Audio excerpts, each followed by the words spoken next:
magaalada qaahira ee dalka Masar ayaa lagu wadaa in uu ka furmo shir lagaga arinsanayo xaaladda dalka Suugaan waxaana shirkaasi Soomaaliya uga qaybgalaya madaxweyne Maxamed Cabdullaahi Farmajo oo gaadhay xalay goorsii horeysay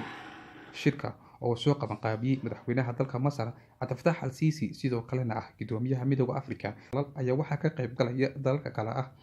Koonfur Afrika Soomaaliya, Rwanda iyo Chad kuwaas oo ka tirsan urur goboleedka IGAD. Shirkan ayaa inta la og yahay waxaa lagaga arisanayaa xaaladda dalka Suugaan iyo sidii xal waara looga gaari lahaa qalalaasaha siyaasadda ee ka taagan dalkaas waxaana Soomaaliya ay ka mid tahay dalalka garab istaagay xilliyadii adkaa ay soo mareen dowladda iyo shacabka reer Suudaan.